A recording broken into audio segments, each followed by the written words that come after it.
Boa noite. Eu sou o professor Gustavo Queiroz Rodrigues, professor do curso de Direito de Barra do Bugres, da Unemat, né, o campus de Barra do Bugres, na Unemat. Nessa noite, nós estamos dando continuidade a um ciclo de lives, né, o nosso primeiro ciclo de lives do projeto de extensão Erga Omnes. O projeto de extensão Erga Omnes, ele é um projeto do curso de Direito, coordenado pela professora Valesca Martinazzo, né? E esse ciclo de lives é coordenado pela professora Juliana Ishikawa. O projeto de extensão Erga Omnes, ele nasceu com uma ideia de levar alguns conceitos jurídicos, de proporcionar o debate sobre alguns temas jurídicos com comunidades externas e também com os nossos estudantes.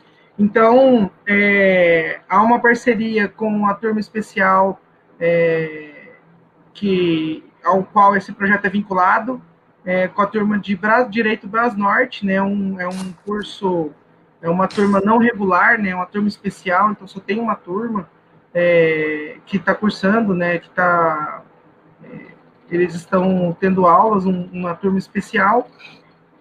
E nós tivemos uma série de convidados no decorrer desse final de ano para discorrer sobre esses temas, né? Nessa noite, nós vamos ter a palestra com o professor Felipe Rodolfo de Carvalho, né? O professor é doutor em Filosofia e Teoria Geral do Direito pela Faculdade de Direito da USP e é professor da Faculdade de Direito na UFMT, tanto na graduação quanto no mestrado. É líder do Terceira Margem, um grupo de pesquisa em Filosofia, Literatura e Direitos Humanos. A palestra do professor essa noite, né, tem o título A Filosofia dos Direitos Humanos. Professor Felipe, boa noite. Seja muitíssimo bem-vindo. É um enorme prazer, né, contar contigo, né, nessa palestra. A UFMT é uma instituição, né, que tem proporcionado várias parcerias com a Unemat, né, são as universidades públicas do Estado, né, a Universidade Federal, o curso de Direito da Universidade Federal tem esse programa de mestrado, do qual o senhor faz parte, muito contribui, tanto a Faculdade de Direito, as pós-graduações, né, cursos de extensão. Eu também tive a oportunidade de participar de alguns grupos de pesquisas aí na UFMT, então eu sei a importância, né, da faculdade aqui para o estado de Mato Grosso. Então, eu, em nome das professoras mencionadas que coordenam esse projeto, né, e também em meu nome, eu te dou as boas-vindas e passo a palavra para o senhor fazer as suas considerações iniciais e proferir a palestra. Obrigado. Boa noite, muito obrigado, Gustavo. Então, em primeiro lugar, gostaria de agradecê-lo pelo convite, né, ao professor Gustavo Queiroz Rodrigues, para participar desta jornada de direitos do cidadão, que compõe, então, este projeto de extensão Erga Omnes, né. Gostaria de parabenizar o professor Gustavo e também as coordenadoras do projeto pela bela e importante iniciativa, ainda mais nesses tempos tão conturbados, tão difíceis como os nossos, né? Como o nosso. Bom, já entrando então no tema, eu tenho, né, nos últimos anos, desenvolvido uma pesquisa específica nesta área, que é a área de filosofia dos direitos humanos. Eu tenho uma formação específica em filosofia do direito, e, nos últimos anos, tenho tentado aplicar o conhecimento da filosofia do direito a este tema específico, que é o tema dos direitos humanos, né? Tenho debatido a ideia de que, se há uma questão urgente e necessária para a reflexão filosófica, justo-filosófica na atualidade, esta questão premente, urgente de discussão, é a questão dos direitos humanos, né? Então, não é possível fazer filosofia do direito na atualidade sem resvalar para o tema dos direitos humanos.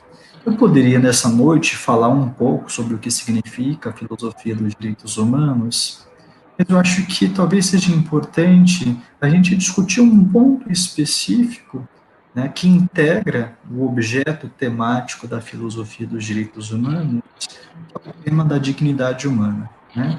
Então, a filosofia dos direitos humanos se debruça sobre os direitos humanos, mas dentro dos direitos humanos há uma série de questões que também estão postas e que precisam ser, se não respondidas, ao menos enfrentadas, né? Então, eu gostaria, nesta noite, de tratar com vocês, dentro deste escopo investigativo da filosofia dos direitos humanos, tratar do tema da dignidade humana, da dignidade da pessoa humana. E por que eu acho importante tratar deste tema na noite de hoje?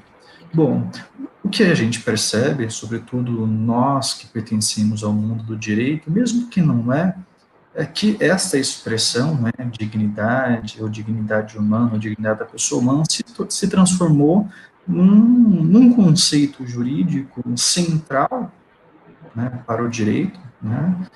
A dignidade foi alçada à condição de princípio estruturante das ordens jurídicas, sejam as nacionais, como também a ordem jurídica internacional. Nós invocamos a todo momento este princípio, que é o princípio da dignidade da pessoa humana, mas o que se percebe ao mesmo tempo é uma dificuldade de lidar com este conceito, com essa expressão, né? Embora seja uma expressão muito invocada, né, um princípio recorrente nas argumentações de advogados, promotores, juízes, né? Eu tenho a impressão, né, e aí naturalmente não estou sozinho, que esta expressão, não obstante frequentemente utilizada, ela é muito mal compreendida.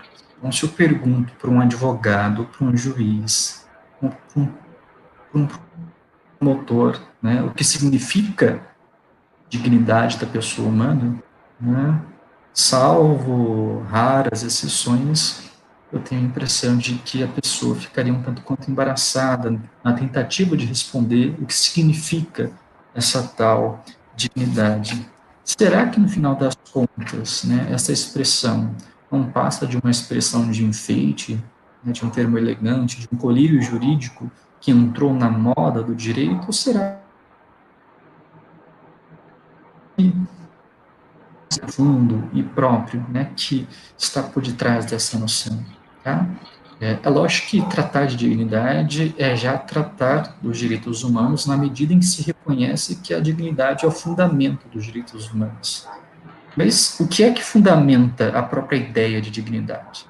A dignidade é o fundamento dos direitos humanos, mas o que fundamenta o fundamento?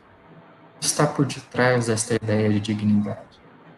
Então, neste sentido, sobre essas questões, eu gostaria de conversar um pouco com vocês nesta noite, né? Eu gostaria de começar, então, com um dado, né? O fato é, né, isso a gente percebe, né, que o princípio da dignidade da pessoa humana ganhou uma centralidade jurídica, ou seja, passou a ser um princípio central, estruturante para qualquer ordem jurídica e para a própria compreensão do direito, né? A expressão dignidade da pessoa humana, ela entrou para o vocabulário jurídico. É importante dizer que ela entrou para o vocabulário jurídico porque até um certo tempo atrás ela não compunha esse vocabulário jurídico. Pelo contrário, muito recentemente, né, isso guarda em torno de 70 anos, né, que a expressão dignidade, ela sai propriamente do campo filosófico e entra no recinto jurídico, e passa a compor um conceito chave, central, né, dentro do universo jurídico, né? Então, de fato, né, hoje nós falamos em dignidade, falamos dentro do direito em dignidade, mas isso é algo relativamente recente. Tá? Eu vou realçar isso mais à frente, mas é bom que a gente já tenha, né, esta ideia inicial, né, de que a expressão dignidade, ela adentrou o universo jurídico, passou a integrar de maneira definitiva a própria linguagem do direito, na medida em que o próprio direito é um universo de linguagem. Então, a dignidade deixou de ser simplesmente uma noção filosófica para se traduzir também no conceito jurídico, embora uma coisa não esteja dissociada da outra. Né? Bom, a gente pode tentar investigar, né, quando é que a dignidade adentra mesmo o universo jurídico, né? Bom, já em 1945, na Carta das Nações Unidas, né, já temos ali, né, de maneira clara, a afirmação por parte das nações, né, na sua fé nos direitos fundamentais, no valor do ser humano e na dignidade. Então, alguma coisa começa já na Carta de Constituição da ONU. Mas, de fato, se tem um documento que marca a integração dessa expressão no mundo do direito, este documento é o documento da Declaração Universal dos Direitos Humanos de 1948. Né? É nesta declaração, ou é a partir dessa declaração, que dignidade passa a se tornar um conceito-chave dentro do direito, ganhando, então, notoriedade jurídica. Né? Tá? Então, por algum tempo, nós trabalhamos com direitos fundamentais, direitos humanos, sem falar propriamente em dignidade. Mas desde a Declaração Universal, falar em direitos humanos implica também falar em dignidade. Tá? Então, é muito importante perceber a importância deste documento jurídico, que é a Declaração Universal, que contribuiu decisivamente tanto para a difusão quanto para a disseminação de uma noção agora jurídica de dignidade. Né?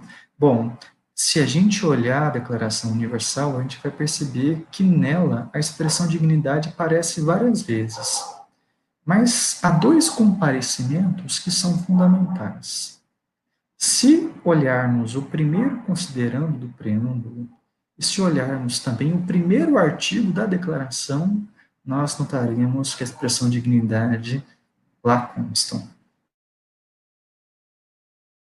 Então é muito curioso. A frase da declaração, né, no seu preâmbulo, depois no primeiro artigo, na primeira frase do primeiro artigo, né, tanto num dispositivo quanto no outro, está lá registrada a expressão dignidade. A gente não pode ignorar, né, inclusive, essa sua disposição topográfica. A dignidade aparece no primeiro considerando do preâmbulo da Declaração Universal e também no primeiro artigo da Declaração Universal. Percebam, né, como, então, este termo ganha importância nessa declaração. Né? O primeiro considerando do preâmbulo diz assim: considerando que o reconhecimento da dignidade inerente a todos os membros da família humana, de seus direitos iguais e inalienáveis, é o fundamento da liberdade, da justiça e da paz no mundo, e por aí segue. O artigo 1º diz assim: todos os seres humanos nascem livres e iguais em dignidade e direitos. Da análise desses dois dispositivos, fica claro pelo menos três coisas. Ficam claras pelo menos três coisas. Primeiro, que a dignidade é inerente em todas as pessoas. Né? Isto é algo fantástico de se reconhecer. Né? Então, não há ninguém que não detenha dignidade. A dignidade é um atributo intrínseco, inseparável, intimamente unido ao ser humano enquanto tal. Lembremos que a Declaração Universal representa uma resposta à Segunda Guerra Mundial, ao Holocausto, ao nazismo, que significou justamente a recusa da dignidade do outro. Né? Então, todos aqui são considerados como dignos, e essa dignidade é inerente à condição humana enquanto tal.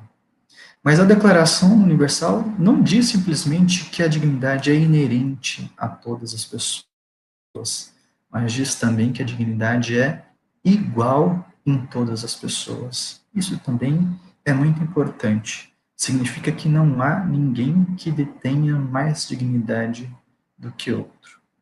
Então, a dignidade é um atributo humano, é um qualificativo humano que não admite escalas ou variações de grau. a depender da pessoa.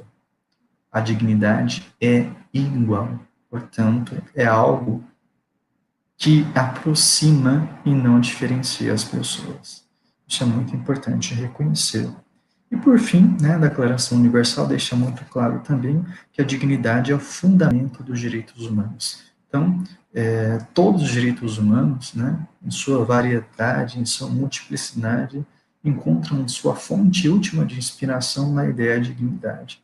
O direito à vida, liberdade de expressão, liberdade de pensamento, liberdade de religião, liberdade de associação, de reunião, direito ao trabalho, direito à moradia, direito à educação, saúde. Todos os direitos humanos encontram a sua base constitutiva, né, na ideia de dignidade.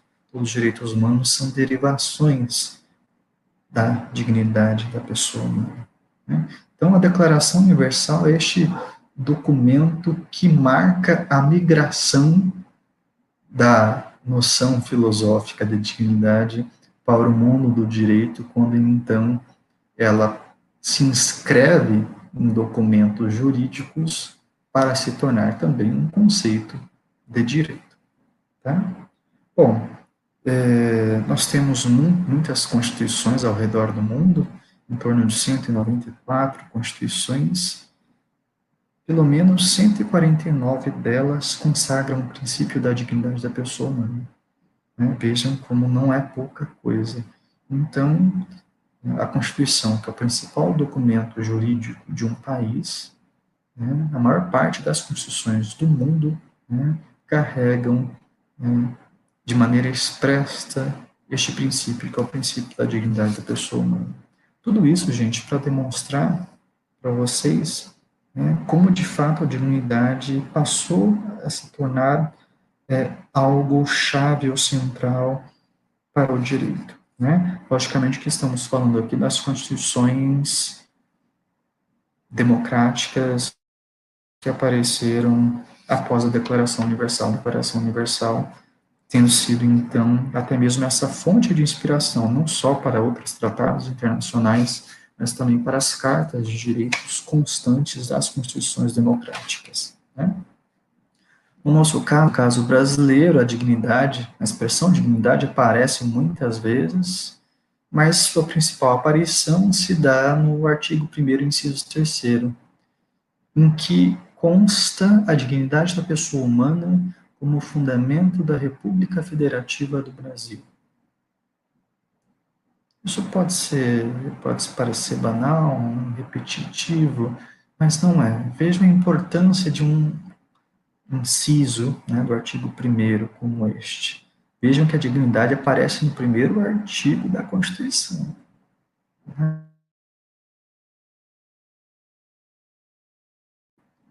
E no artigo 3º, o que fica claro é que o Estado se edifica e se justifica em nome da dignidade. O Estado tem como fundamento a dignidade da pessoa humana e tem como finalidade a sua promoção e a sua garantia. Então, o próprio Estado brasileiro só existe em função deste compromisso fundamental relacionado à promoção e à garantia da dignidade. Então, o que explica a própria natureza do Estado brasileiro é o fato de que este Estado tem uma finalidade precípua, que é a promoção e a garantia da dignidade da pessoa humana. Vejam como, então, a dignidade se torna central também dentro da nossa ordem brasileira. Depois, né, o professor Daniel Sarmento tem um livro fantástico que se chama Dignidade da Pessoa Humana, Conteúdo, Trajetórias e Metodologia.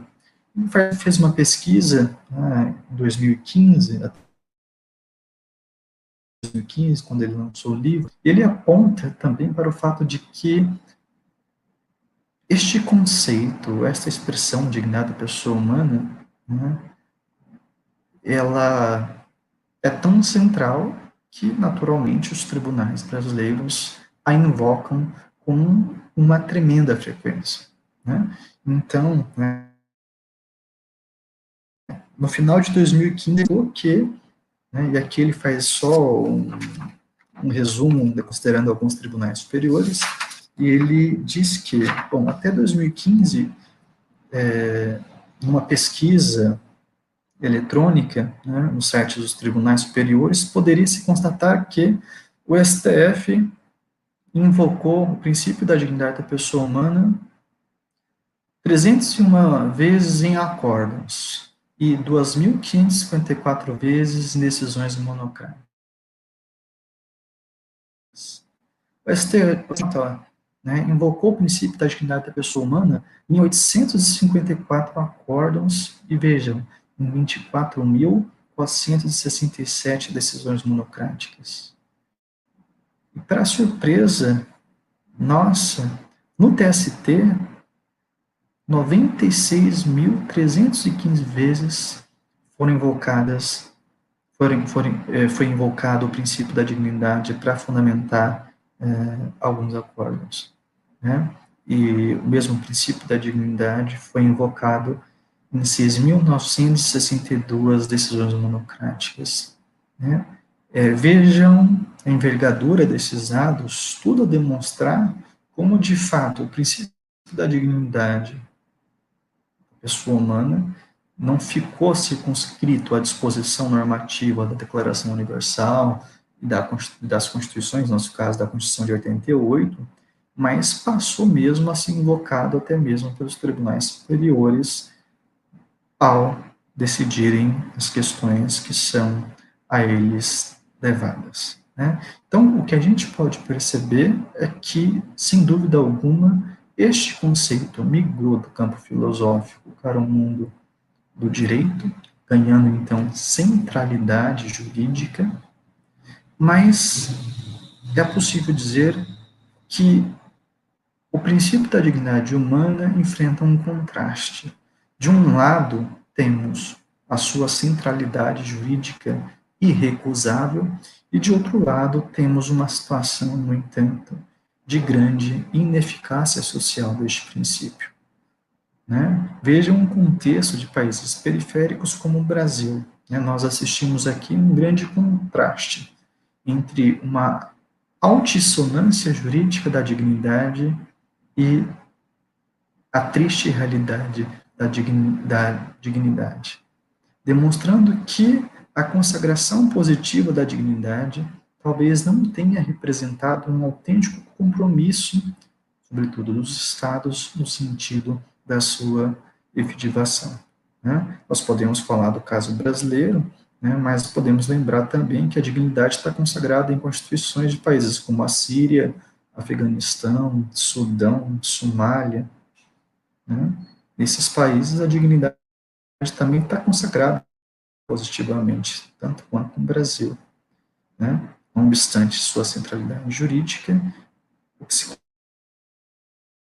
tanto é um grande déficit de efetividade. Há, portanto, um hiato, um abismo, um precipício que separa um discurso jurídico generoso sobre a dignidade de um cotidiano dramático vivenciado por este princípio da dignidade, né? Então, temos, né, no caso brasileiro, exemplos ao montes, né, da ineficácia social da dignidade, né? Lembremos que menos de 50% da população brasileira tem acesso à coleta de esgoto. Em torno de 6 milhões de pessoas no país não têm banheiro em casa, né? Vejam que situações dramáticas.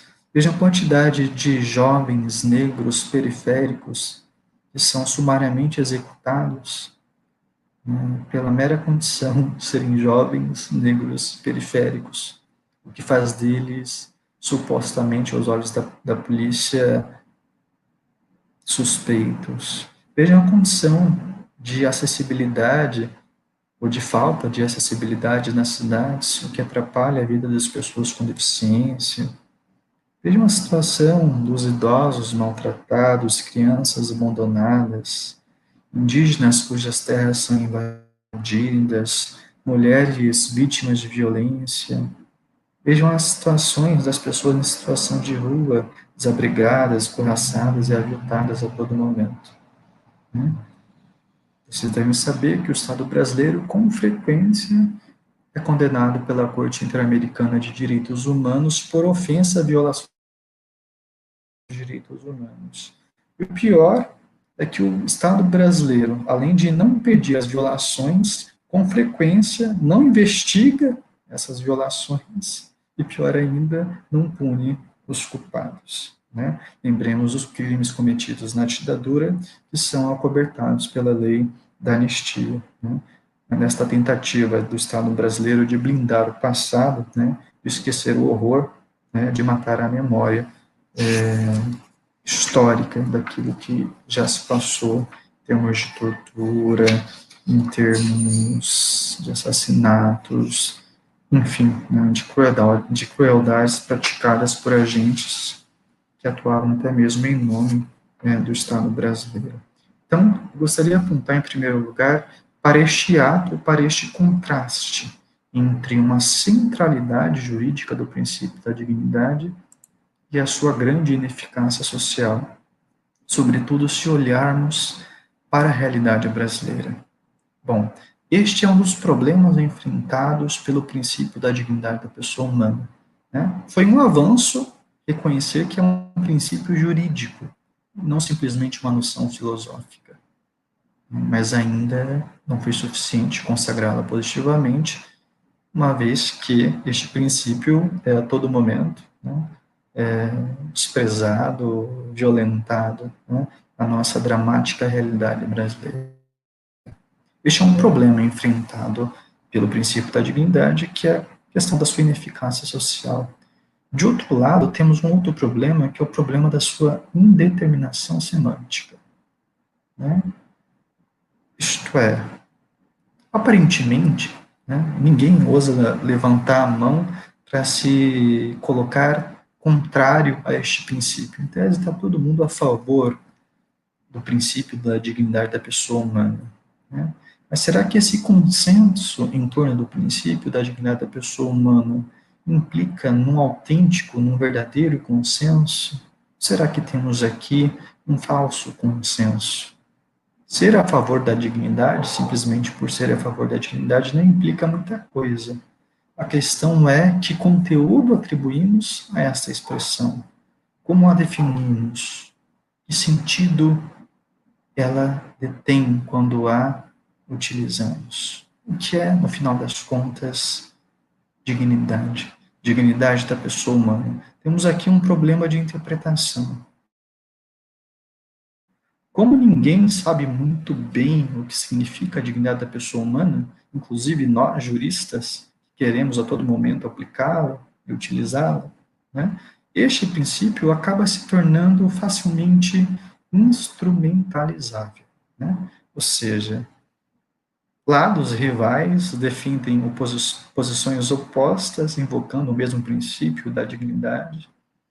Como este é um conceito indeterminado semanticamente, como não se sabe bem o que significa, é possível, né, que cada um utilize este princípio da maneira que lhe é mais favorável, né, de acordo com a sua própria ótica.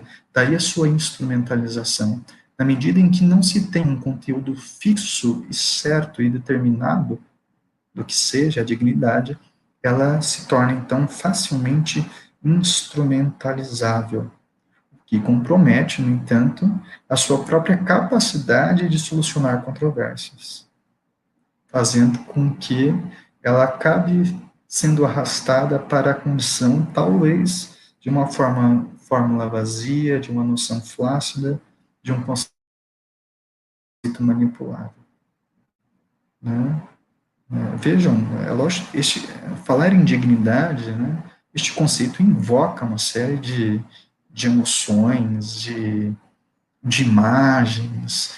A palavra dignidade é uma palavra muito forte, muito carregada, mesmo emocionalmente. Né? E isso tudo acaba contribuindo para a sua instrumentalização. Né? Mas ela é uma palavra forte, uma palavra que suscita emoções, mas que tem um caráter ou que carrega uma nota positiva. Então, todo mundo quer utilizar o termo dignidade, porque parece que este termo possui algum tipo de charme, né? A gente pode falar de um certo charme da dignidade, né? Na medida em que eu invoco o princípio da dignidade da pessoa humana, parece até mesmo que eu sou um tanto quanto mais republicano, democrata, humanista, né? O meu discurso fica mais pomposo, apresentável, moderno, né? Então, né, os juristas gostam, né, na sua retórica jurídica fajuta, de invocar a dignidade na medida em que dá um charme, né, de humanismo, de pretenso humanismo na sua própria argumentação, né? A questão é, utilizamos este conceito de maneira instrumental, sem ter em conta o seu real significado, nós apenas contribuímos para um processo de banalização, de carnavalização e de vulgarização deste princípio. Se o princípio da dignidade da pessoa humana serve para tudo, ele não serve para nada, né? Daí o problema do uso inflacionário, retórico e panfletário da dignidade da pessoa humana, né? Este princípio, na medida em que é algo fundante da ordem jurídica, né, ele é um princípio que tem uma alta carga de densidade teórica. Então, não deveria ser um princípio tão facilmente assim invocado, né? Para você invocar o princípio da dignidade da pessoa humana, né, você precisaria, ao menos, trabalhar argumentativamente de maneira um pouco mais aprofundada. Na medida que você invoca simplesmente o princípio da dignidade da pessoa humana de qualquer maneira, você desvaloriza o próprio princípio. E este princípio, que era para ser algo fundante, estrutural da ordem jurídica, acaba gerando um efeito perverso de insegurança. Se é possível invocar o princípio da dignidade para solucionar qualquer controvérsia, né, na verdade, o princípio não serve para resolver nenhuma controvérsia, né? Então, o uso banalizado, vulgarizado, carnavalizado do princípio da dignidade guarda efeitos problemáticos, né? É possível que o próprio princípio acabe perdendo o seu valor à medida em que ele é utilizado de maneira desenfreada e também arbitrária, né? Isso é o que se passa muito claramente no contexto brasileiro. A indústria que tem denunciado isso, né, quando ele se refere ao modismo principiológico, ao panprincipiologismo, né, entre os princípios, né, mais utilizados, mais vulgarizados, sem dúvida, o princípio da dignidade da pessoa humana talvez seja aquele que mais tem sido afetado por esse fenômeno, né?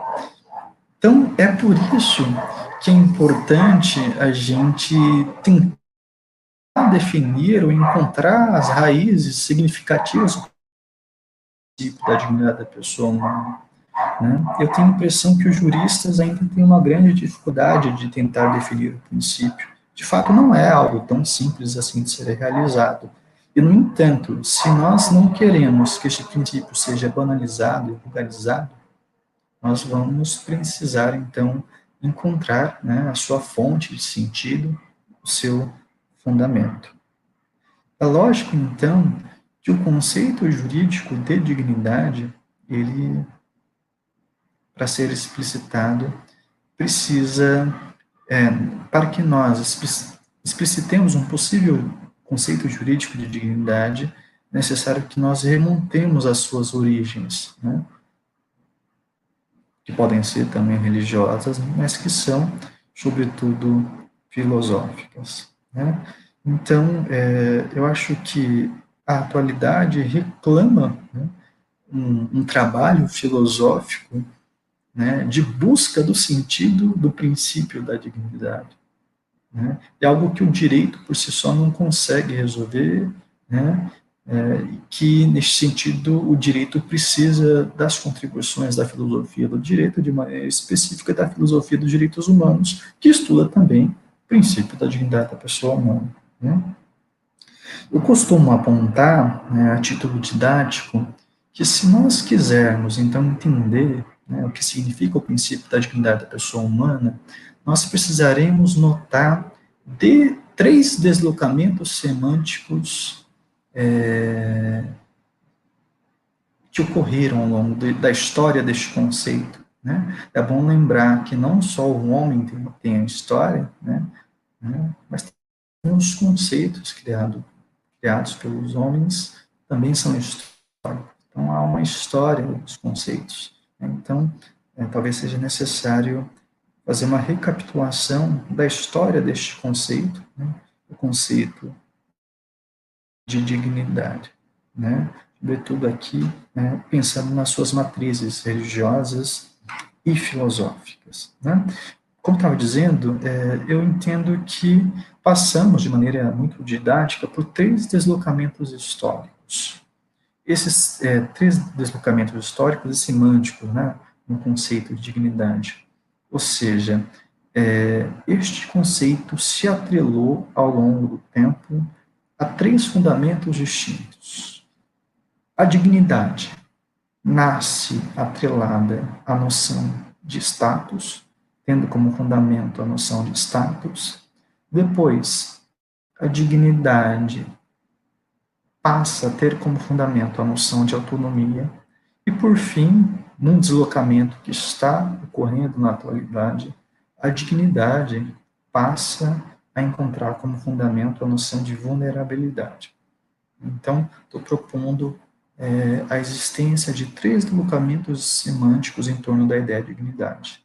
Primeiro, ela estava fundada na noção de status, depois na noção de autonomia, e agora, talvez, ela esteja tendo seu fundamento deslocado para a noção de vulnerabilidade.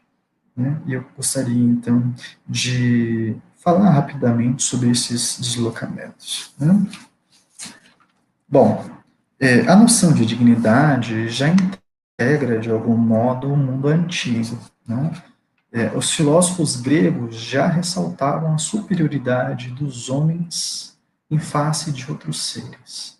Então, podemos dizer, de maneira muito simples, né, que já entre os gregos se afirma uma dignidade da espécie humana em face das outras formas de vida consideradas inferiores. Né? Aqui até o Gustavo, que estuda Antígona, né? Se você lê o coro de Antígona, né, tem lá um trecho, né, que fica explicitado, né, esta concepção, né, da espécie humana como sendo superior, né, às demais formas de vida. Né? Então, a espécie humana, dotada de razão, de reflexão, detinha, né, para os gregos uma posição superior no cosmos em face de outras formas de vida consideradas inferiores. Né? É bom lembrar que, né, para os antigos, sobretudo para os gregos, o universo é pensado em termos de uma ordem hierárquica, né, em cujo topo está naturalmente o ser humano, a espécie humana. Né? Então, dentro dessa ordem hierárquica, né, do cosmos, do universo, a espécie humana se coloca acima de todas as demais. Mas algo que os gregos não admitiam era uma igualdade entre todos os homens. Pelo contrário. Né? A espécie humana acima das outras espécies, mas entre os homens não há igualdade. Pelo contrário, o que reina entre os homens é uma diferenciação. Né? Bom, os romanos, né, vão conhecer a expressão latina dignitas, né, que ali então deixa claro, né, este fundamento da dignidade na noção de status. Né?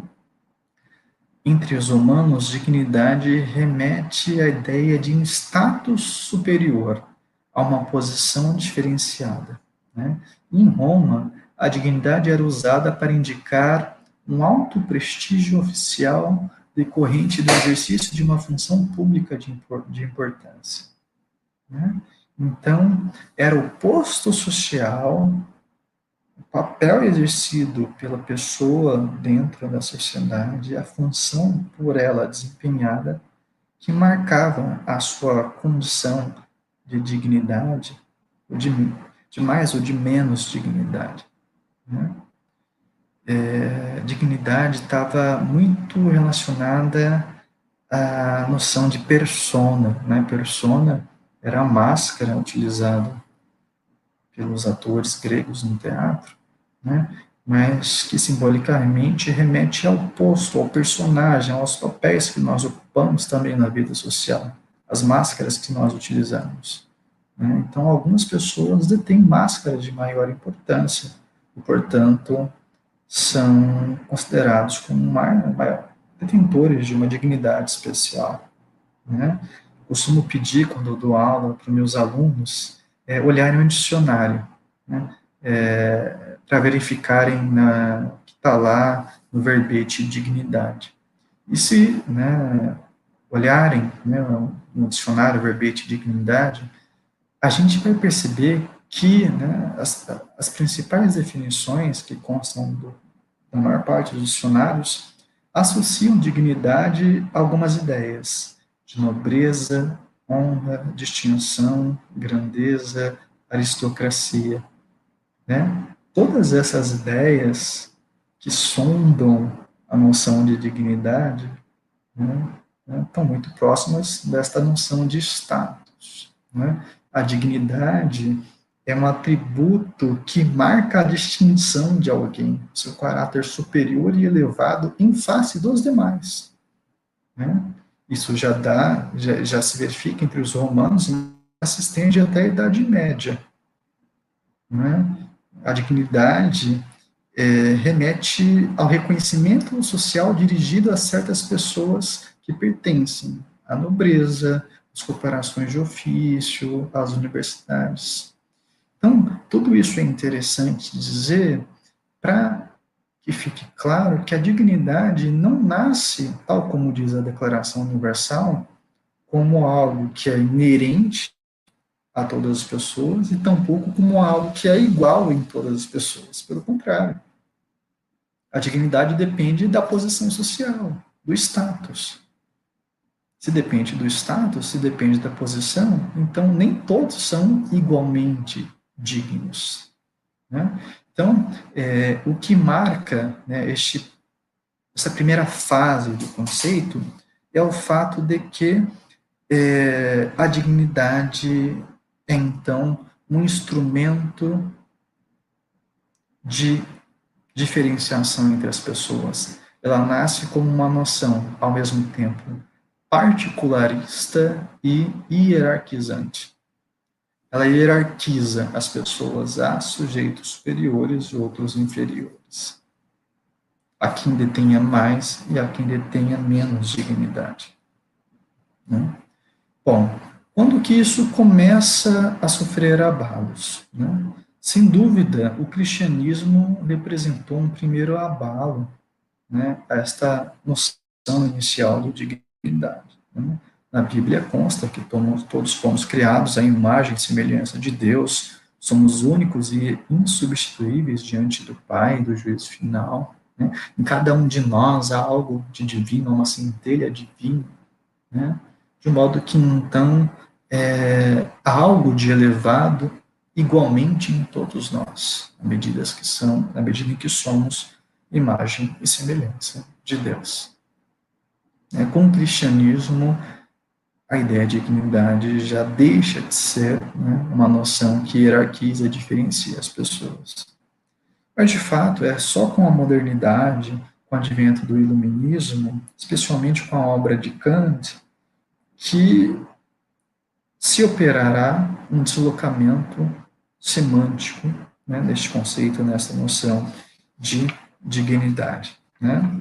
Kant, Immanuel Kant, um filósofo iluminista, né, ele vai dizer que o ser humano, né, enquanto um ser racional, ele não pode ser tratado como um meio, como um instrumento, deve ser tratado e considerado sempre como um fim em si mesmo. Né?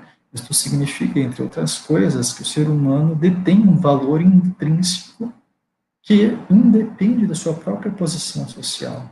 Né? Isto, né, está muito associado à ideia de dignidade. Né? O ser humano detém uma valia que é independente do status que ele ocupe, né, dentro da sociedade. Né? Toda pessoa é detentora de uma dignidade, né? Tem algo de insubstituível, né, que a torna, então, impossível de troca, como as coisas, né, que são detentoras de preço, que podem ser intercambiadas. Né? O ser humano, não. Né? Detendo dignidade, detendo valor intrínseco, ele é insubstituível e guarda este valor intrínseco. Né? Por que é que Kant entende que o ser humano detém dignidade? O que fundamenta a dignidade do ser humano? Para Kant, né, o fundamento da dignidade humana é a autonomia. Né? Diferente dos animais, por exemplo, o ser humano ele é um ser moral, né, um ser capaz de avaliar a moralidade das suas próprias ações. O ser humano é um ser autônomo, na medida em que autonomia significa capacidade racional de guiar-se pelas leis editadas pelo próprio homem. O homem, né, racionalmente, é capaz de identificar as ações que são corretas. O homem é capaz de decidir o seu próprio destino, de identificar aquilo que é correto e aquilo que é incorreto. O homem detém autonomia, né? O homem é um legislador das suas próprias ações, né?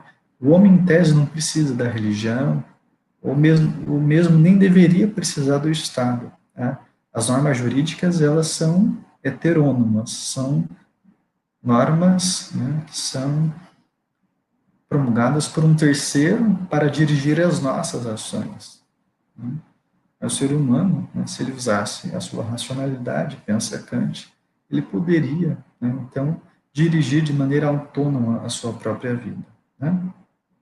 Então, para Kant, o que funda a dignidade humana é a autonomia. Só o ser humano é dotado de autonomia. Essa capacidade racional de guiar o seu próprio destino, de estabelecer as leis que vão conduzir as suas próprias ações. Né? Vejam que Kant promove aqui um fundamento, um deslocamento. A dignidade não decorre do status, mas decorre da autonomia, que é um atributo, né, presente em todos os seres racionais, em todos os seres humanos. Com Kant, então, um deslocamento ocorre porque dignidade deixa de ser uma noção particularista e hierarquizante para se tornar uma noção universalista e igualitária, perdão. Né? Então, com Kant, a dignidade já é inerente a todos, já é uma noção universal e que equaliza a todos igualmente. Né? Então, não há quem detenha mais ou menos dignidade. Todos somos igualmente dignos. Né? De fato, se vocês lerem os autores, né, sobretudo os constitucionalistas, né, vocês vão perceber que quando eles tentam explicar o que é dignidade, quase todos eles vão remeter, de uma forma ou de outra, a esta noção kantiana, né, dignidade, que associa a dignidade à autonomia. Né? Eu tenho a impressão, no entanto, que nós estamos passando atualmente por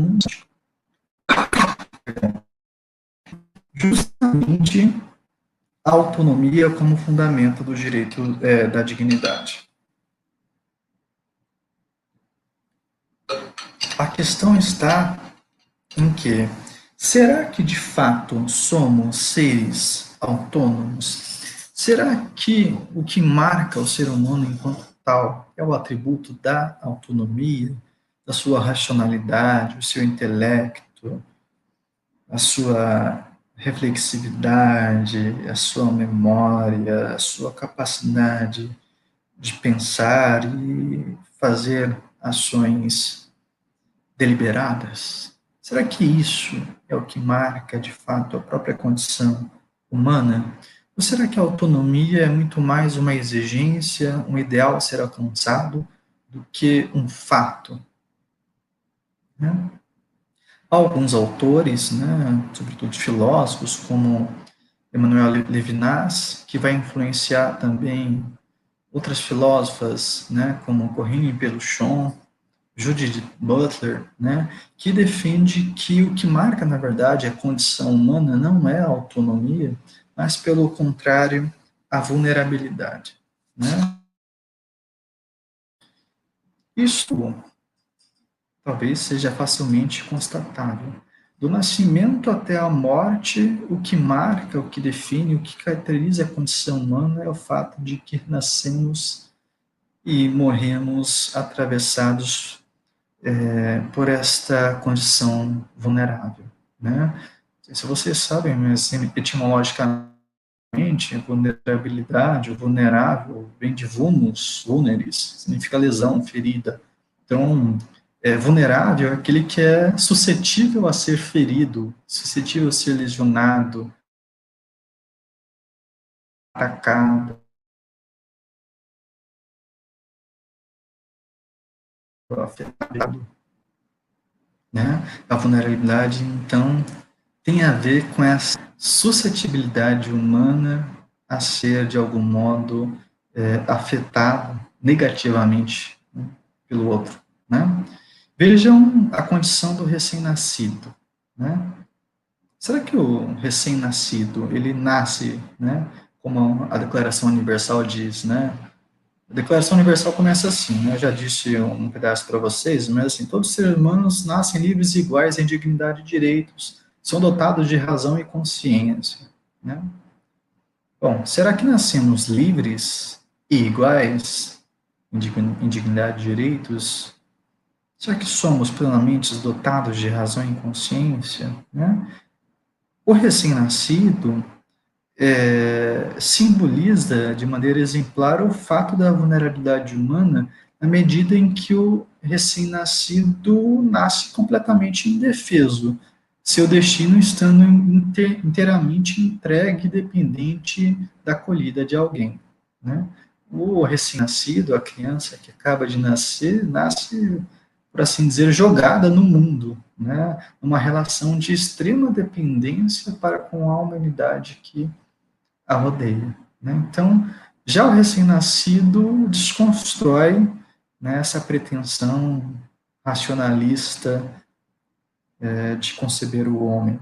Né? Mas percebam, né, que esta vulnerabilidade, né, que está presente no recém-nascido nos acompanha a vida inteira. Né? O caminho da vida, na realidade, é o caminho para a morte. Né? E o próprio fato de que morremos aponta para a nossa vulnerabilidade. Né? O ser humano, por excelência, é aquele que está suscetível a morrer. Mais do que seres mortais, somos matáveis e morríveis. Né? Então, para nós, né, a morte é algo que marca a nossa própria essencialidade de pessoa. Né? E a própria vida, enquanto caminho para a morte, é representação daquilo que a gente chama de envelhecimento. O que é envelhecer? Né? O envelhecimento, né, escancara tudo aquilo que eu não quero admitir em mim. Né? O envelhecimento aponta para aquilo que acontece para além dos meus poderes. Né? Então, a cada segundo, a cada minuto, a cada hora, a cada dia, a cada semana, a cada mês, a cada ano que passa, eu envelheço e envelheço a despeito de mim mesmo. Eu envelheço sem que eu consiga controlar o meu próprio envelhecimento, o tempo, e eu não controlo, né, o fato de que o tempo passa. Né? Então, o homem não detém poder sobre o tempo. Né? O tempo passa sem que eu possa fazer nada, né, acerca dele. Né? A passagem do tempo, representada pelo envelhecimento, é algo que acontece de maneira independente do meu poder e do meu querer. Né? Vejam os cabelos que caem, as rugas que aparecem, tudo isso aponta para a própria falibilidade humana. Né? O envelhecimento marca, então, a própria condição humana de vida, de que é um ser humano que caminha até a morte.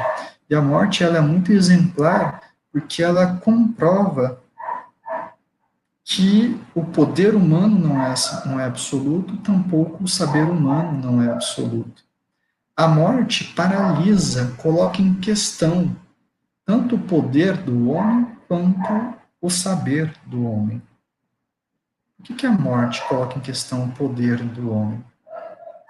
Porque a morte, na verdade, é a impossibilidade da possibilidade. É aquilo sobre o qual eu não posso poder. Né? Nós tentamos a todo custo adiar a morte. Né? Vejam, a vacina, por exemplo. Mas a morte é algo de inevitável. A morte pode ser, de algum modo, adiada, mas não completamente evitada.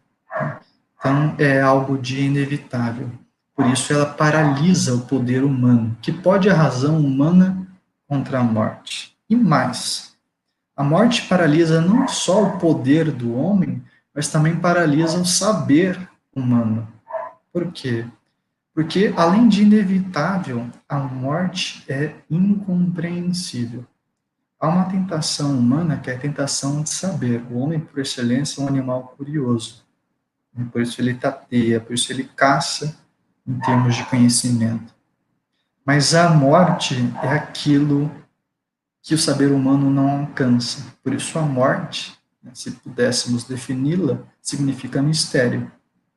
Então é isso, a morte é isso que escapa à compreensão ao saber do homem. Né? E, portanto, a morte coloca em questão também o saber humano. Né? Então vejam, a morte não... A qualidade de seres mortais atesta no homem não a sua plenipotência, ou a sua sabedoria, ou a sua racionalidade. Pelo contrário, a morte só escancara que o homem, né, de qualquer hora, a qualquer momento, né, pode morrer. Né?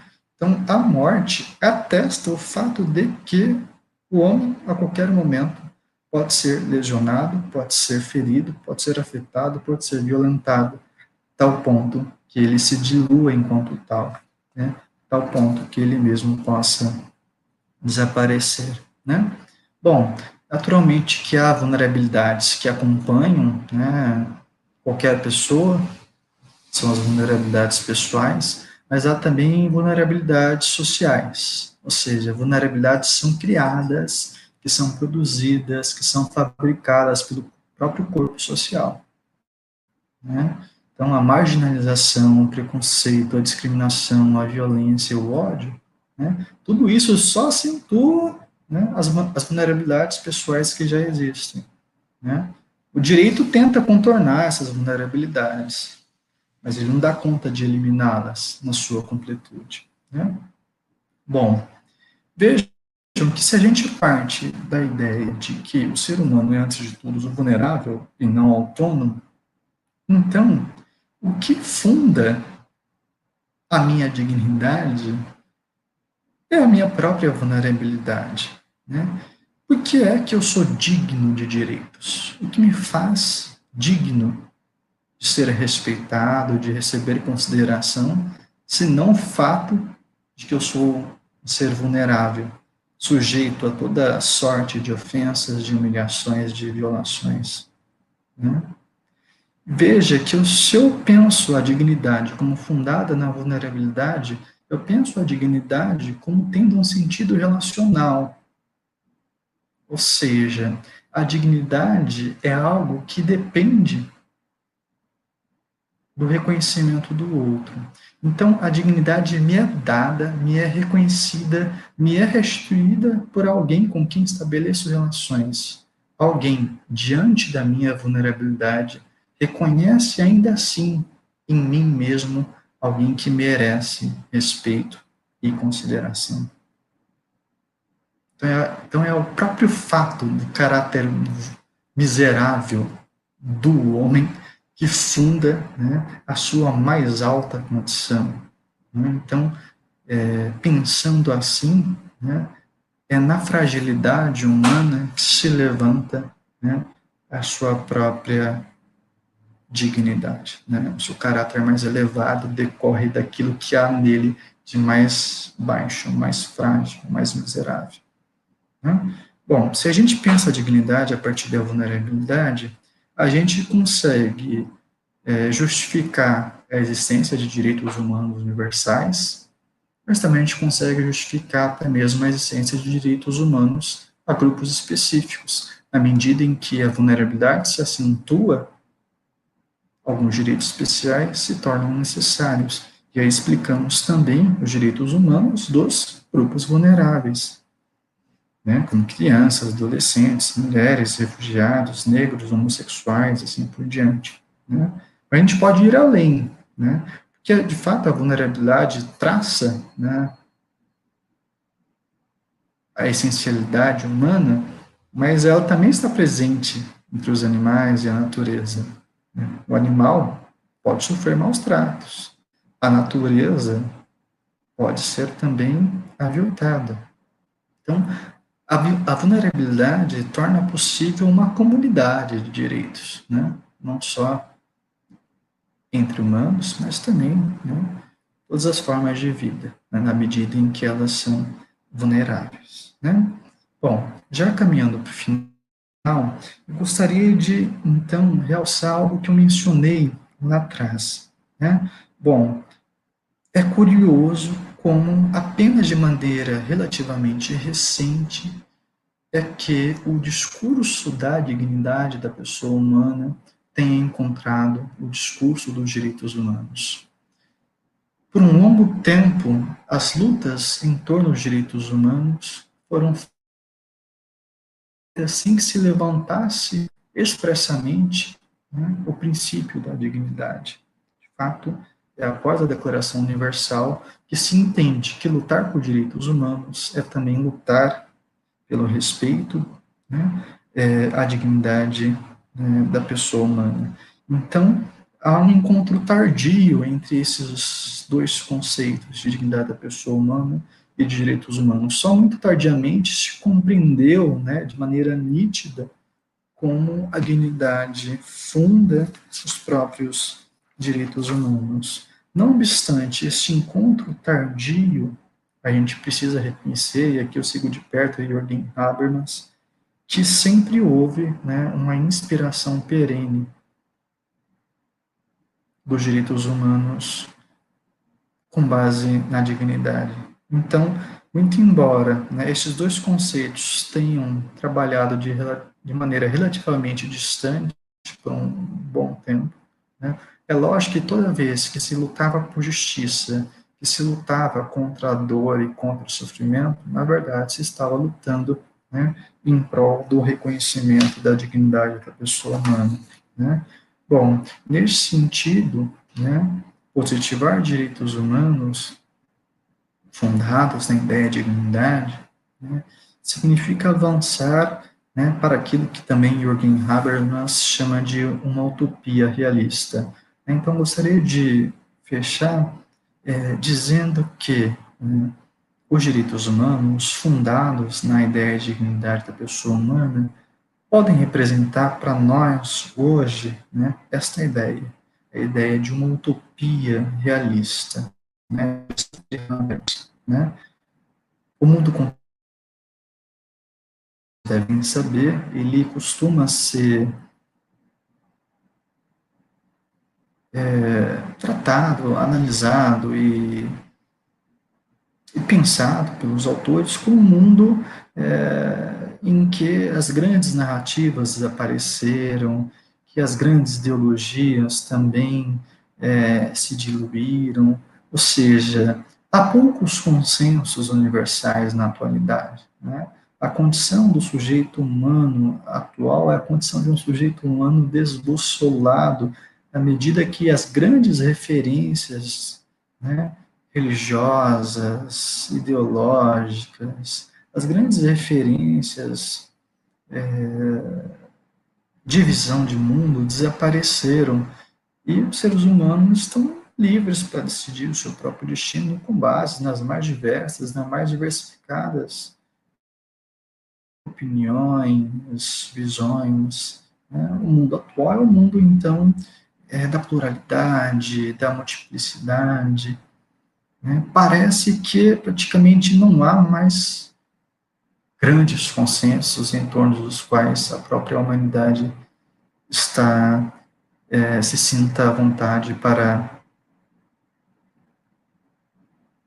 unir, né, as pessoas. Né? Então, vivemos nesse tempo. Né? Mas o que sobrou, no fim de tudo, foi ao menos foram apenas os direitos humanos. Né? Os direitos humanos parecem representar este último consenso universal, um consenso que foi positivado em documentos jurídicos. Nesse sentido que os direitos humanos representam uma última ideia de justiça no mundo, uma ideia de justiça que não é mais uma justiça simplesmente quimérica, idealista, mas uma justiça que já está consagrada em normas internacionais e normas nacionais. Os direitos humanos representam uma utopia realista na medida que apontam para um lugar que ainda não existe, né? Mas é um lugar concreto. Né? Que lugar que esperamos para o futuro, se não um lugar em que os direitos humanos estejam plenamente respeitados, assegurados e efetivados. No sentido que eles são uma utopia, mas não no sentido pejorativo do termo, porque utopia remete à ideia de um não lugar, um lugar que ainda não existe, mas que pode existir. Né? Mas é uma utopia real, concreta, na medida em que ela já é alvo de consenso entre as nações, entre os estados, na medida em que as próprias constituições, os tratados já asseguram esses direitos, dependendo, então, simplesmente de um trabalho assíduo no sentido da sua observância. Né? Então, ao mesmo tempo que os direitos humanos são uma realidade, estão aí, estão positivados, mas apontam para uma realidade que ainda não existe, mas que pode existir no sentido dos direitos humanos. Eles apontam para a possibilidade da realização da dignidade da pessoa humana no mundo. Acho que com isso eu encerro minha fala e fico aberto para eventuais perguntas. Obrigado. Acho que não estou te ouvindo, Gustavo. Eu que agradeço, professor. Eu estava atento, né, à sua palestra, aprendi muito e, inclusive, é provocativo no sentido de fazer refletir sobre as coisas, né?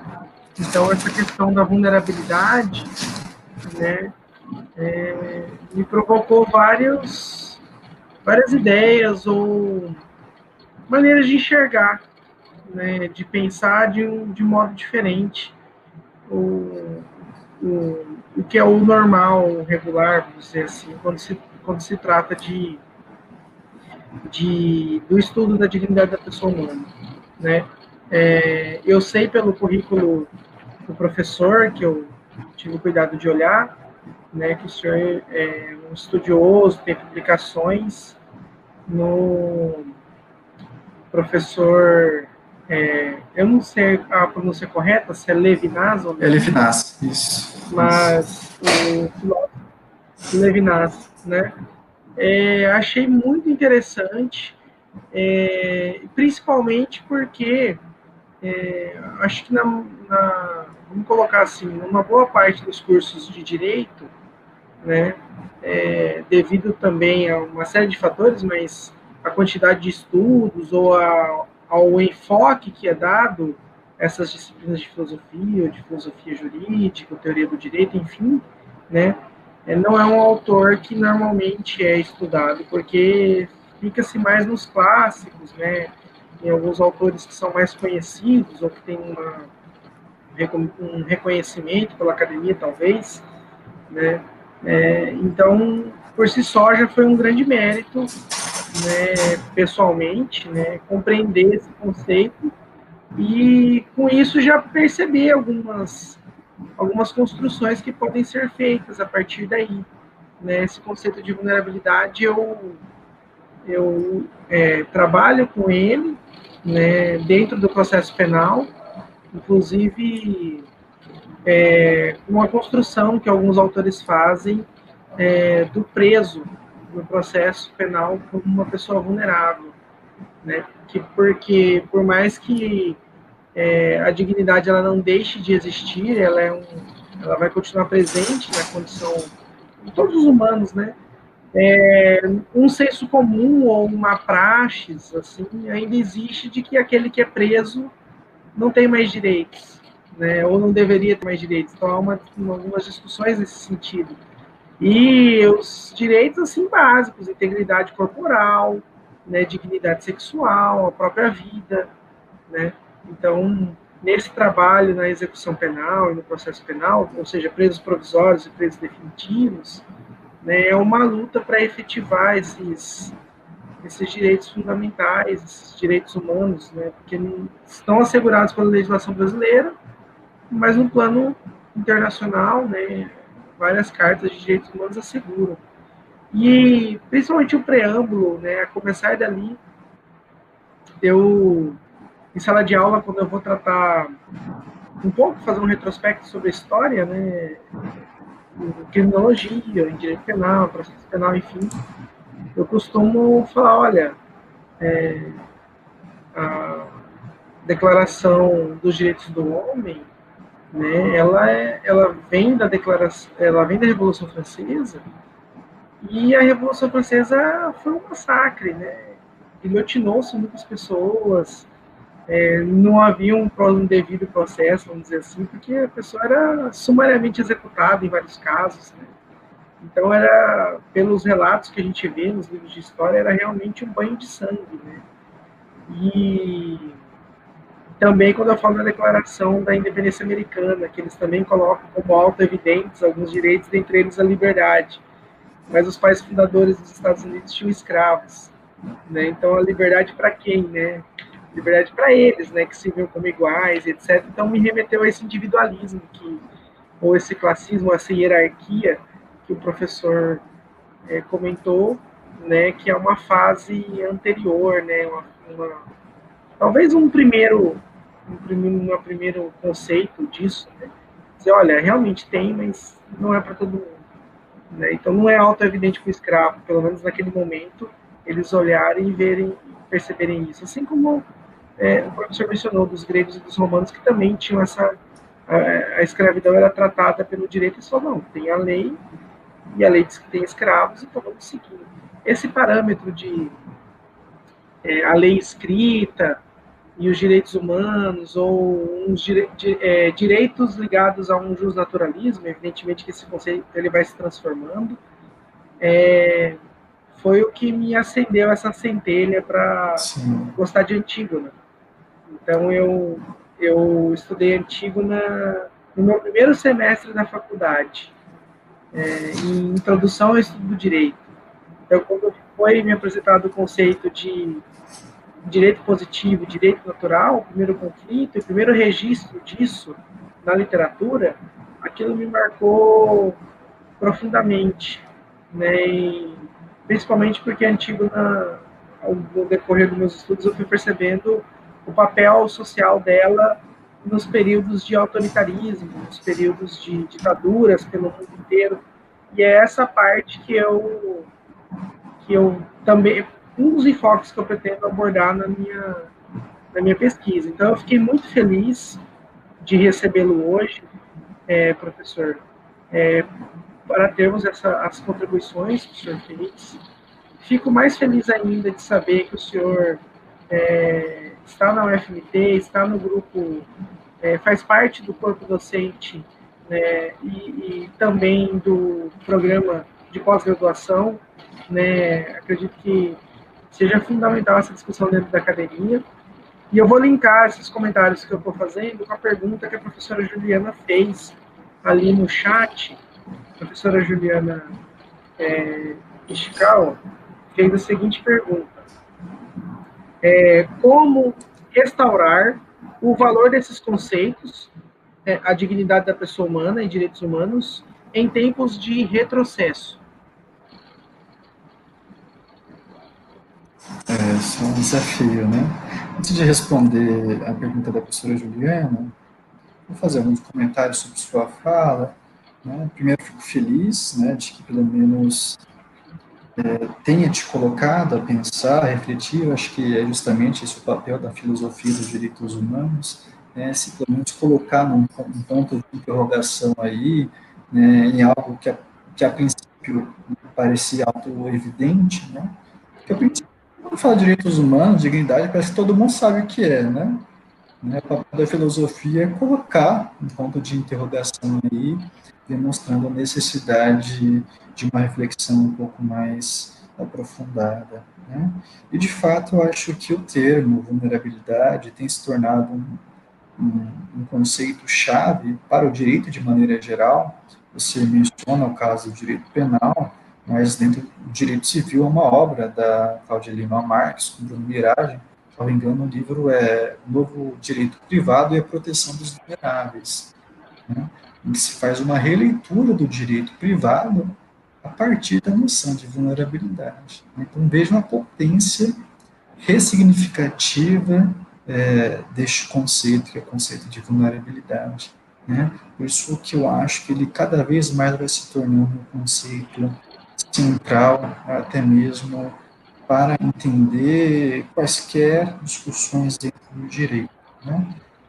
De fato, Emmanuel Levinas, que é o filósofo com o qual eu mais me identifico e que eu fui objeto de meu estudo no doutorado, ele explora, né, de maneira mais profunda esta noção. O modo como eu abordei não é exatamente fiel ao modo como ele apresenta, né, mas até mesmo para fins didáticos, né, mas de fato é um autor que tem sido chave para que outras pessoas trabalhem, né, outros filósofos, né, também o pessoal da bioética, do biodireito, trabalha o conceito de vulnerabilidade. Então, tem sido um autor fundamental, né, nesse sentido. Você faz uma menção, uma crítica, né, às declarações do século XVIII, né? De fato, o grande problema dessas declarações do século XVIII é o seu caráter, sobretudo, individualista, né? E por isso que eu acho que há uma grande distinção que separa essas declarações, a americana e a francesa, e a Declaração Universal dos Direitos Humanos de 1948, né? Eu costumo dizer que a Declaração Universal de 1948 requalifica ou altera a natureza dos próprios direitos humanos, né? Eu tenho uma tese, isso está na minha tese de doutorado, mas tem artigos também, em que, para mim, as declarações do século XVIII, sobretudo a própria a declaração francesa, concebe os direitos humanos, os direitos do homem, na expressão da época, como direitos de fruição. Né? Se utiliza muito o termo gozo ou fruição dos direitos. Né?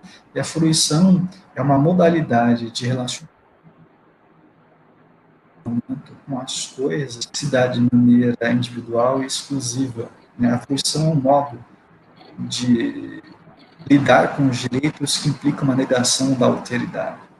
Né? Enquanto eu fruo dos meus direitos, eu ignoro a realidade dos direitos do outro. Né? E o paradigma dos direitos de fruição, né, é o direito de propriedade.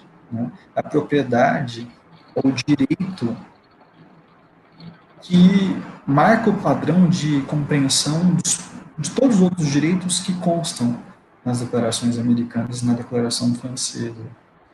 Já a Declaração Universal de Direitos Humanos, né, é curioso que ela não utiliza com frequência, né, nem sei se aparece a expressão fruição, né, se prefere falar que as pessoas são titulares de direito. Né, E aí me parece que a Declaração Universal altera a natureza dos próprios direitos humanos, tratando-os como direitos que eu chamo de direitos de hospitalidade, direitos que servem mesmo não ao uso, né, exclusivo e moderado do indivíduo, mas são direitos de proteção, de acolhimento, de salvaguarda da própria pessoa humana. São direitos que têm um caráter de hospitalidade. Né? Então, temos uma diferenciação de natureza. Né? Agora, Antígona, né, de fato, é um capítulo fundamental, né, para entender a história dos direitos humanos, embora, né, talvez ainda não se possa falar ali em direitos humanos. Há algo, né, que se verá mais à frente, porque para mim os direitos humanos só surgem na modernidade, com direitos individuais, mas os direitos humanos, eles estão fundados na ideia do direito natural, né? E o direito natural nasce já em Antígona, né, como instrumento de crítica à ordem positiva existente, né? Então, isso os direitos humanos carregam até hoje. São direitos que não servem simplesmente à conservação do status quo, mas à crítica da realidade e à crítica do próprio direito positivo existente, né? Então, acho que isso é interessante. Quanto à pergunta da professora Juliana, né, como que era mesmo, Só como resta... repetir certinho. Como restaurar o valor desses conceitos, a dignidade da pessoa humana e direitos humanos em tempos de retrocesso? Bom, eu não tenho uma resposta assim certa e determinada, né, mas de fato este é o grande desafio da atualidade. Né? Os direitos humanos foram objeto de um grande processo de luta, de conquista, né, resultante de uma busca por justiça e contra, né, o sofrimento, contra as dores. De repente, a gente chega num estado em que simplesmente os direitos humanos são objeto de descrédito e de incompreensão por parte das pessoas. Eu acho que a única solução possível é trabalhar no sentido de uma educação em direitos humanos. Né? Essa é uma bandeira também que eu costumo levantar e é algo que tem sido objeto das minhas preocupações. Né? Eu acho que, sem dúvida alguma, se tornou indispensável um trabalho forte, contínuo de educação de direitos humanos. Né? E a educação de direitos humanos perpassa por este trabalho de sensibilização em prol da dignidade, mas também de explicitação do significado da dignidade e do significado dos direitos humanos. Afinal, o que são direitos humanos? Né? Porque o cenário é mesmo de uma incompreensão. A incompreensão quanto ao valor da dignidade, a incompreensão quanto ao valor dos direitos humanos gera essa situação de retrocesso. É bom a gente sempre lembrar que no princípio da civilização está contida a própria barbárie. Então, infelizmente, o homem é o seu pior inimigo. Né? Então, ele é capaz de fazer mal a si mesmo. Né? Então, o retrocesso sempre bate a porta. Né? Então, se a gente não tiver participando de um processo, né, contínuo, decisivo de educação de direitos humanos, de conscientização do valor da dignidade, né, a barbárie sempre tem condição de retornar. Ela sempre está batendo na porta. Acho que é isso. Essa pergunta e essa resposta do professor também me fazem refletir sobre essa ligação do direito e literatura, que eu também gosto muito, né?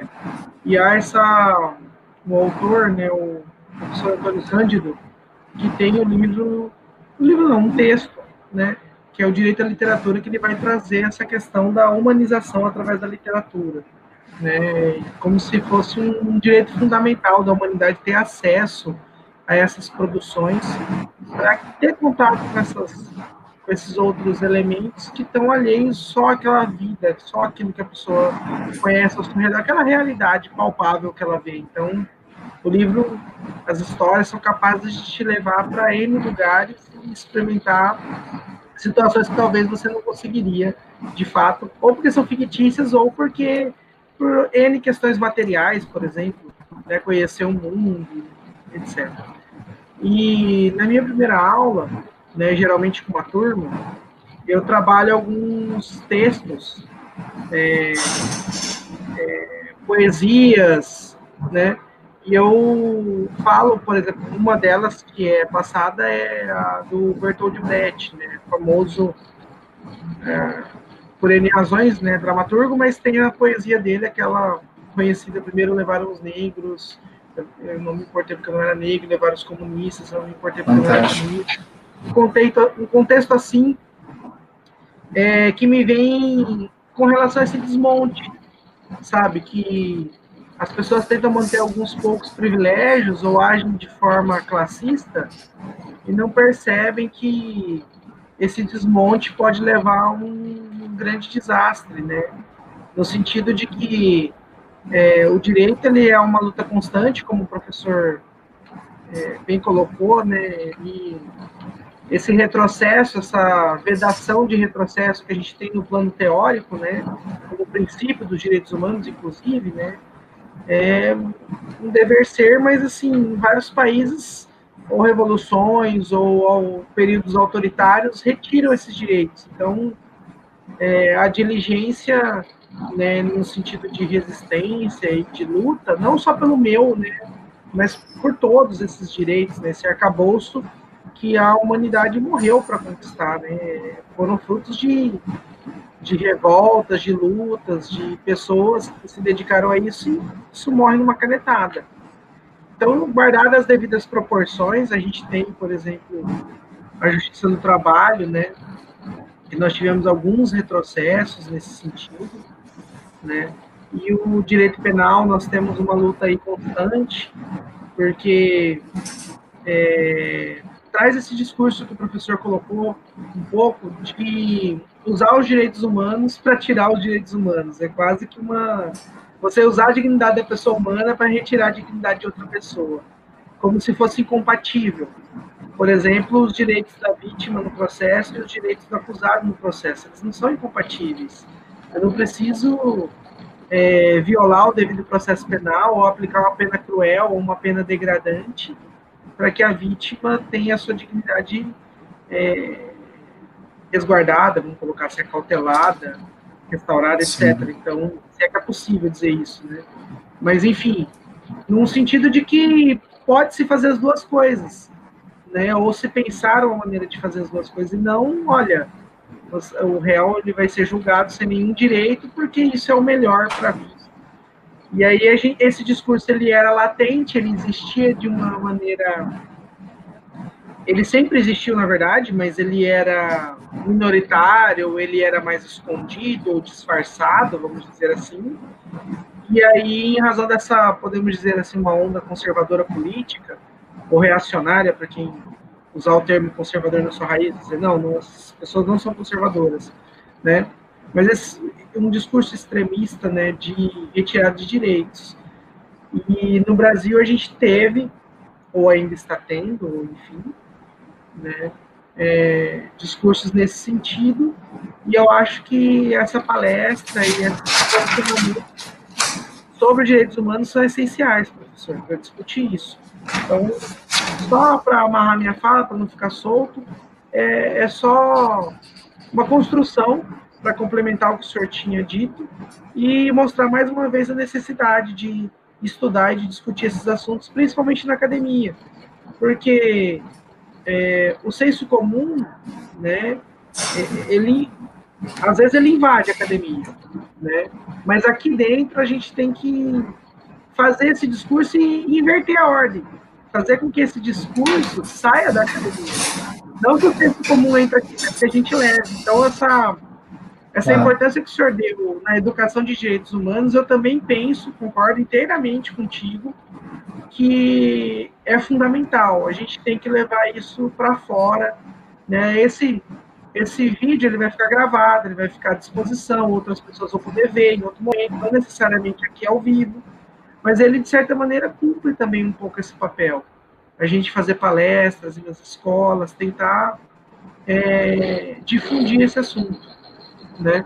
Para que as pessoas tenham uma noção e até quebre esses preconceitos, né? Que, de certa maneira, foram enraizados, né? De dizer que direitos humanos é só para classes, só para criminosos, ou só para discurso de ONG, discurso vazio, etc. Né? Pode até existir, né, uma parcela de pessoas que fazem isso, mas assim, pessoas que discutem sem nem ter uma base para saber sobre o que nós estamos falando, porque do ponto de vista lógico, você vai, não é possível que essa pessoa vai negar o direito à vida, ou vai negar o direito à liberdade, ou vai negar o direito à felicidade, um direito mais recente, mais discutido, né? Tem dentre tantos outros que vão derivar ou decorrer, né, como ponto de partida, a dignidade da pessoa humana. Então, mais uma vez, professor, obrigado. Professor, se o senhor quiser fazer já as suas considerações finais, para a gente finalizar a noite, os agradecimentos. Se o senhor, eu vou pedir já nessa. O senhor mencionou alguns livros, mas eu vou pedir para o senhor mencionar novamente algumas indicações de leituras para aqueles acadêmicos que estão começando a faculdade ou se interessaram pelo tema, o que eles seria interessante deles lerem, e também o senhor comentar um pouco sobre o seu projeto, grupo de pesquisa, na verdade, grupo de pesquisa, né? Que o senhor, o Terceira Margem, Isso. teve um evento recente, né? Comentar um pouco para que as pessoas também se sintam instigadas a participar, ou procurar, etc. Tá ótimo. Então, muito obrigado, Gustavo. Eu acho que o seu discurso vai em consonância com aquilo que eu disse. É importante ressaltar, de fato, a importância da literatura. Esse texto do Antônio Cândido, para mim, ele é fantástico, né? E a literatura tem vários papéis, entre eles, né?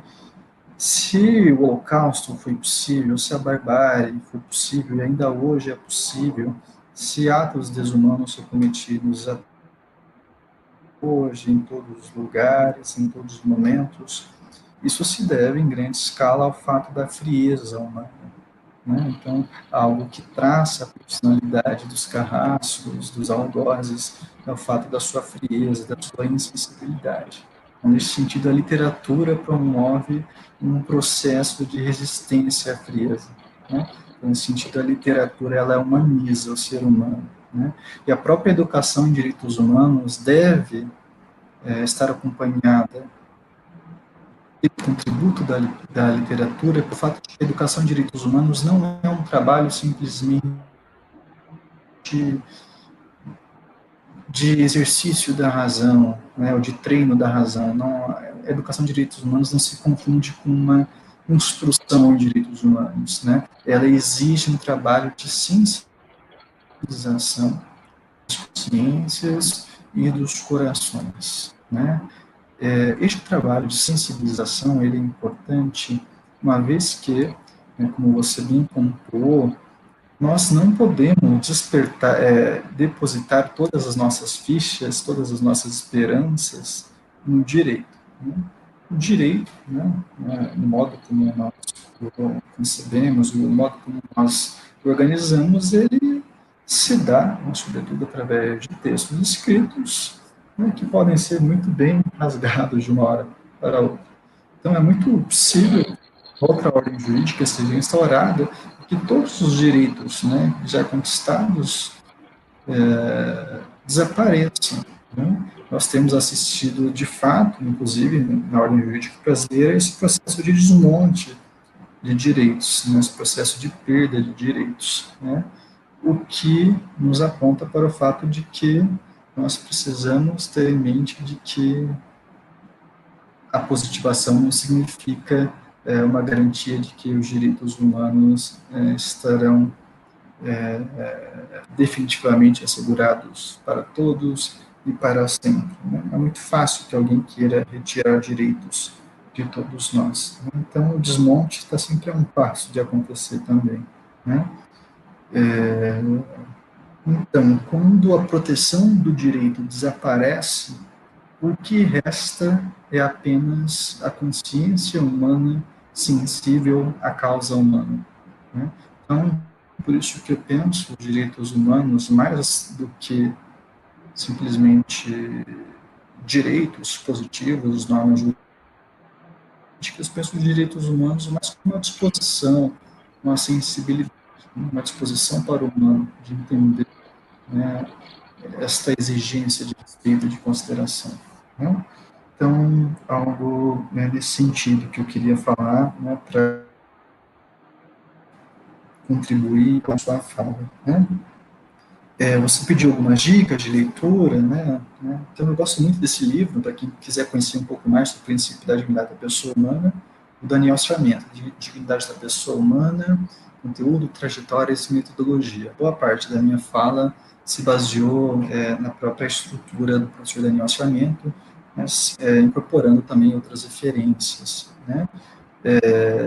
Tem um texto muito importante do Jürgen Habermas, salvo engano, se chama O Conceito de Dignidade e a Utopia Realista dos Direitos Humanos. Algo por aí, tá? Acho que vocês devem encontrar, talvez pela internet, tá? Então, esse texto do Jürgen Habermas. E se quiserem conhecer um pouco mais sobre Manuel Levinas, podem ler um livro, né, de introdução, que é um livro de entrevistas com ele, que se chama Ética e Infinito. É um livro mesmo introdutório, né, em que ele busca traçar as bases da sua filosofia, que é uma filosofia da alteridade, né? Eu sou fortemente inspirado pela filosofia de Manuel,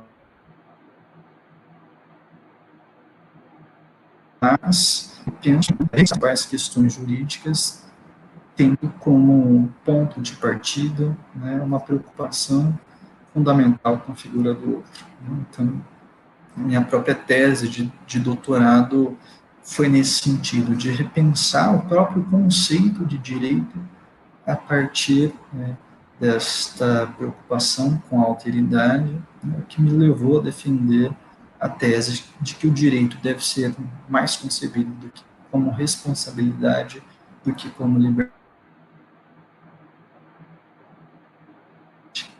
Sobre o grupo de pesquisa, recentemente aqui na UFMT, um grupo de pesquisa intitulado Terceira Margem, é um grupo de pesquisa em filosofia, literatura e direitos humanos, é um grupo de pesquisa que tem como objeto de investigação os direitos humanos, mas que se reduz a uma análise jurídica dos direitos humanos. Não fazemos também uma análise jurídica dos direitos humanos, mas acrescentamos a esse exame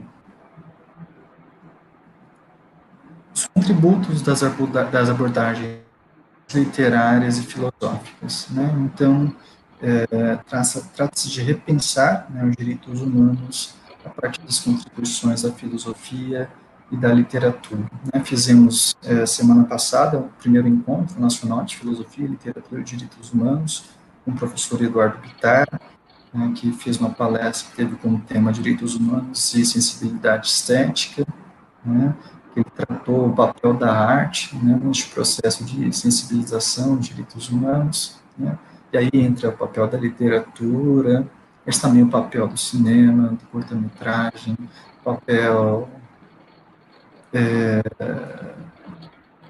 da fotografia, né, das obras pictóricas de maneira geral, né. Então, eu acho que nós, dentro do direito, não podemos limitar a abordagens jurídicas dos direitos humanos, precisamos avançar também para fins de entender os direitos humanos a partir das contribuições interdisciplinares de outras esferas, né? Acho que seria isso. Eu agradeço mais uma vez pelo convite, parabenizo, né, as coordenadoras e também você, Gustavo, pela sua pesquisa e por este projeto de extensão, né. Desejo, né, que continue nessa empreitada, que tem um valor assim inestimável, sobretudo para os alunos, com esta capacidade de ultrapassar os muros da universidade, atingindo também interessados em geral, né. Muito obrigado. Então, mais uma vez, professor, Eu agradeço em nome da Unemat, de Barra do Bugres, né, do curso de Direito, também de Brasnorte, e dos professores que compõem comigo aqui o nosso projeto de extensão Erga Omnes, né, especialmente a professora Evelyn Dan, que coordena o curso de Direito em Barra do Bugres e em Brasnorte, a professora Valesca, que é a coordenadora do Erga Omnes, e a professora Juliana, que está coordenando esse ciclo de lives e que nos fez perguntas hoje, né, participou aqui conosco. E também quero agradecer ao Jonas, que é acadêmico do curso de Direito de Brasnorte, que esteve aqui no backstage, nos auxiliando aqui com toda essa parte da computação, etc., para que nós conseguíssemos fazer a live. Professora, a Unemat está sempre de portas abertas ao senhor, né? Agradecemos imensamente. Eventualmente, no futuro, né, podemos fazer outras palestras, especialmente, a depender do tempo, eu pretendo organizar mais para frente um ciclo de Direito e Literatura, então já vamos estreitar esses laços, para quem sabe o senhor nos brindar com uma palestra nesse sentido. Eu não tive tempo agora, eu estou muito interessado em participar do grupo de pesquisa, mas eu estou no final dos créditos do mestrado, que termina agora em dezembro, então tenho vários artigos para fazer, então eu estou tomado realmente para fazer isso, mas eu vou entrar em contato com o senhor mais para frente, saber das reuniões e eventualmente começar a participar, né, dentro da possibilidade, porque é um tema realmente que eu estudo por gosto, assim, me dá prazer ler e aprender sobre, discutir isso, né? Eu acho muito importante enfim, espero conseguir participar mais para frente dessas atividades, né? Eu tenho uma pergunta. Essa ficou gravada, professor, ou não, essa palestra do professor Vitar? Olha, eu na correria do dia, eu esqueci de gravar.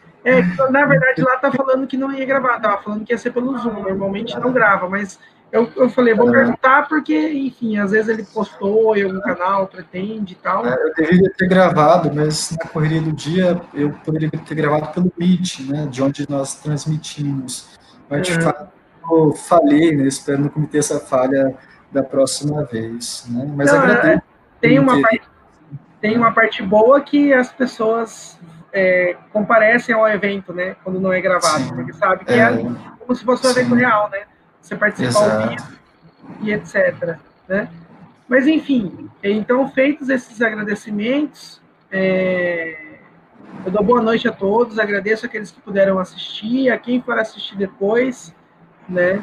Nós teremos mais algumas palestras, acho que essa é a penúltima, salvo engano, desse ciclo, mas nós vamos continuar com o projeto e faremos novos ciclos de lives, né? Não sei se serei eu o mediador, mas eu também sempre estou à disposição aqui da faculdade, eu gosto de fazer, de conversar, sempre aprendo, é uma experiência incrível. Então é isso, professores, se não tiver mais nenhum recado, posso finalizar, tá ok? Só agradecer mesmo a você, Gustavo, e parabenizar e colocar o grupo de pesquisa à sua disposição, também de eventuais interessados, tá? E parabéns pelo projeto. Então é isso, pessoal. Boa noite, até uma próxima.